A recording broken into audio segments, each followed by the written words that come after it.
আসসালামু আলাইকুম। লোকালয় বার্তা থেকে সংবাদ পড়ছি আমি ফারজানা নূপুর।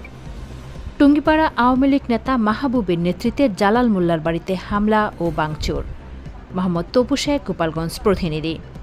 গোপালগঞ্জের টুঙ্গিপাড়া উপজেলায় কৌশলী ইউনিয়নে কৌশলী বয়রা গ্রামের জমি সংক্রান্ত বিরোধের জেরে আওয়ামী লীগের স্থানীয় নেতার বিরুদ্ধে হামলা, ভাঙচুর ও লুটপাটের অভিযোগ উঠেছে। 18 এপ্রিল 2025 তারিখ সকাল 9টার দিকে জালাল মোল্লার বাড়িতে এই ঘটনা ঘটে।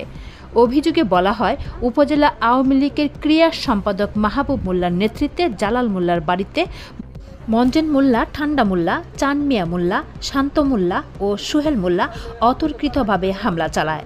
এ সময় জালাল মোল্লার স্ত্রী ডালিম বেগম প্রতিরোধের চেষ্টা করলে তাকে মারধর করা হয়। হামলাকারীরা স্বর্ণ অলংকার ও নগদ টাকা লুট করে নিয়ে যায় এবং বাড়ির মালামাল ভাঙচুর করে। হামলার বিষয় নিয়ে অভিযুক্ত মঞ্জেল মোল্লার সাথে কথা বললে তিনি বলেন, কোনো হামলা আমরা করিনি, শুধুমাত্র মহিলারা ঝগড়া করেছে। এ বিষয়ে ডালিম বেগম টুঙ্গিপাড়া থানায় একটি লিখিত অভিযোগ দায়ের করেন। স্থানীয় মুরব্বি কামরুল মোল্লা ও শেখ কদর আলী ও হারেজ গাজী জানান, জমি সংক্রান্ত বিরোধ নালিশের মাধ্যমে মীমাংসার চেষ্টা করা হলেও প্রতিপক্ষ পক্ষপাতিত্বের কারণে তা সম্ভব হয়নি।